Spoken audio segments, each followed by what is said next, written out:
ભારતીય જનતા પાર્ટીના પ્રદેશ પ્રમુખ જગદીશ વિશ્વકર્મા દ્વારા થોડા દિવસ અગાઉ આપણે જોયું હતું કે વિસાવદરના ધારાસભ્ય ગોપાલ ઇટાલિયાને લઈને એક ટિપ્પણી કરવામાં આવી હતી। વિસાવદરમાં ભારતીય જનતા પાર્ટી કેમ હારી ગઈ એ દરેક વાતને લઈને તેમણે જાહેર મંચ ઉપરથી ક્યાંક વાત તો કરી હતી, પણ હવે આ સમગ્ર બાબતે જવાબ આપ્યો છે વિસાવદરના આમ આદમી પાર્ટીના ધારાસભ્ય ગોપાલ ઇટાલિયાએ। શું કહેવામાં આવ્યું છે, જગદીશ વિશ્વકર્માએ જે તે સમયે શું કહ્યું હતું, એ દરેક વિષયને લઈને વિગતે વાત કરીએ। નમસ્કાર, હું હંસિની અને તમે જોઈ રહ્યા છો નિર્ભય ન્યૂઝ।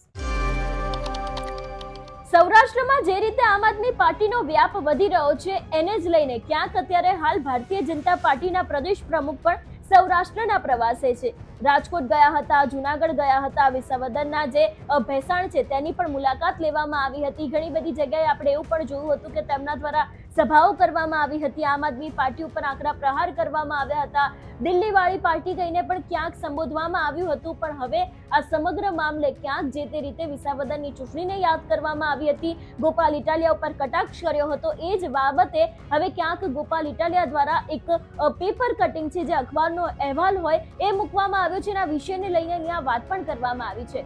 ગોપાલ ઇટાલિયાને લઈને વાત કરવામાં આવે તો તેમના દ્વારા પોતાના સોશિયલ મીડિયામાં પોસ્ટ થઈ છે। અહીં લખવામાં આવ્યું છે, આખા ગુજરાતમાં 160 કરતા વધુ સીટ હોવા છતાં વિસાવદર માત્ર એક સીટ ઉપર ગોપાલ ઇટાલિયા ચૂંટાયો, એ આખી ભારતીય જનતા પાર્ટીને કણાની જેમ કેમ ખૂંચે છે। એટલે વાત અહીંયા એવું કહેવામાં આવી છે કે ભારતીય જનતા પાર્ટી પાસે આટલી બેઠકો છે, તેમ છતાં પણ ગોપાલ ઇટાલિયા વિસાવદરમાંથી જીત્યા છે, એ વાત ભારતીય જનતા પાર્ટીને કેમ હંમેશાથી ખૂંચતી આવી છે।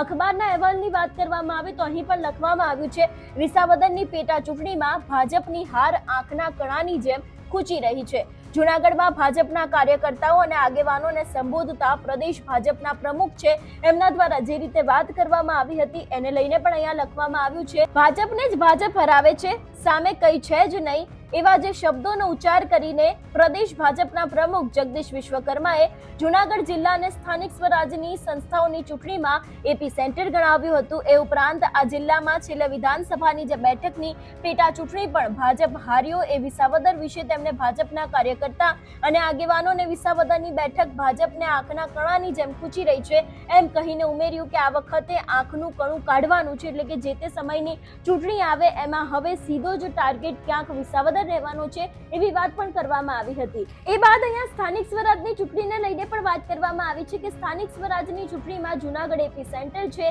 વેરઝેર ભૂલી જઈને પરિણામ લાવવાનો આગ્રહ કર્યો હતો। જૂનાગઢના નગરસેવકોને જિલ્લા પંચાયતની જવાબદારી આપવામાં આવી છે અને જે રીતે જગદીશ વિશ્વકર્મા છે એમને પણ જૂનાગઢને લઈને વાત કરી હતી।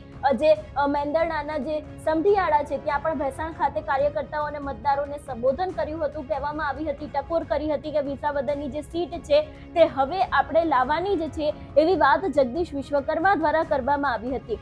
આજે પણ કોંગ્રેસ અને જે આમ આદમી પાર્ટીના ઘણા બધા એવા ચહેરાઓ છે કે જેનો તોડ લાવવો ભાજપને ખૂબ જરૂરી છે જો તેમને સત્તામાં રહેવું હશે તો। વાત કરવામાં આવે આમ આદમી પાર્ટી વિશે તો ખાસ કરીને ચૈતર વસાવા છે, ગોપાલ ઇટાલિયા છે, એના સિવાય બીજા ઘણા બધા એવા નેતાઓ છે કે જો એ લોકોનો તોડ ભારતીય જનતા પાર્ટી કદાચ નહીં લાવે તો વિસ્તાર ચોક્કસથી ભાજપના હાથમાંથી જઈ શકે છે અને એ વાત આપણે વિસાવદરની ચૂંટણીમાં જોઈ પણ હતી। જે રીતે આપણે જોયું હતું કે કિરીટ પટેલ દ્વારા મહેનત તો કરવામાં આવી હતી, ઘણી બધી જનસભાઓ કરવામાં આવી હતી, ભારતીય જનતા પાર્ટીના ઘણા બધા નેતાઓ છે, દરેક લોકો વિસાવદર ગયા હતા, લોકોને સંબોધન કર્યું હતું, પણ અંતે એ સીટ છે તે આમ આદમી પાર્ટી લઈ ગઈ હતી।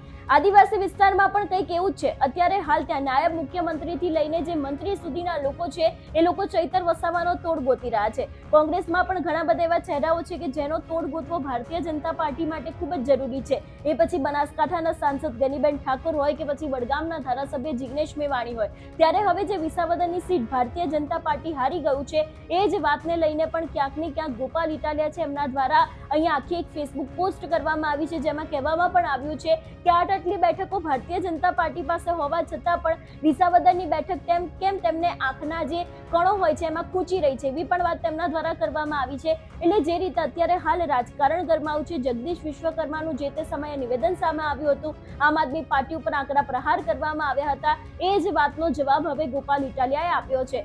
આની પહેલા પણ મેં વાત કરી હતી કે ગોપાલ ઇટાલિયા જે રીતે સૌરાષ્ટ્રમાં પોતાનો વ્યાપ વધારી રહ્યા છે એ ચોક્કસથી ભારતીય જનતા પાર્ટીનું ટેન્શન વધારી શકે છે. ગોપાલ ઇટાલિયાનો ફોકસ ફક્ત સૌરાષ્ટ્ર જ નથી, એના સિવાય સુરતમાં પણ ક્યાંક ગોપાલ ઇટાલિયા એક્ટિવ થયા છે. આપણે જોયું હતું સુરતમાં પાલ સાકરિયા હોય, મનોજ સોરઠિયા હોય, એ દરેક લોકોને જીતાડવા માટે થઈને ગોપાલ ઇટાલિયા પોતે સુરત જાય છે, પોતે પ્રચાર કરતા હોય છે, જનસભાઓ કરતા હોય છે. ત્યારે હવે ધીરે ધીરે સૌરાષ્ટ્રમાં પણ તેમની જનસભાઓ શરૂ થઈ છે. આમ આદમી પાર્ટી દ્વારા જે રીતે જનસભાઓ કરવામાં આવી રહી છે, ક્યાંક આ દરેક વાત સ્થાનિક સ્વરાજની ચૂંટણી અને 2027માં પણ ક્યાંક આ વખતના જે સમીકરણો છે એ બદલાઈ શકે છે એવી શક્યતા છે. કારણ કે જે રીતે સ્થાનિક સ્વરાજનું પરિણામ આ વખતે દેખાઈ રહ્યું છે કે ક્યાંક ભારતીય જનતા પાર્ટીને ઘણા બધા વિસ્તારોમાં ફટકો પડી શકે એવી પરિસ્થિતિ છે. પણ એની જ સામે અત્યારે હાલ જે રીતે ક્યાંક ને ક્યાંક 2027ની વાત કરવામાં આવે તો એમાં પણ ચોક્કસથી નવાજૂની થઈ શકે છે એવી શક્યતાઓ લાગી રહી છે. આ સમગ્ર વિષયને લઈને તમારો શું અભિપ્રાય છે અમને કમેન્ટ કરીને ચોક્કસથી જણાવજો. તેની સાથે અમારી ચેનલ નિર્ભય ન્યૂઝને લાઇક, શેર અને સબસ્ક્રાઇબ કરવાનું ભૂલશો નહીં. નમસ્કાર.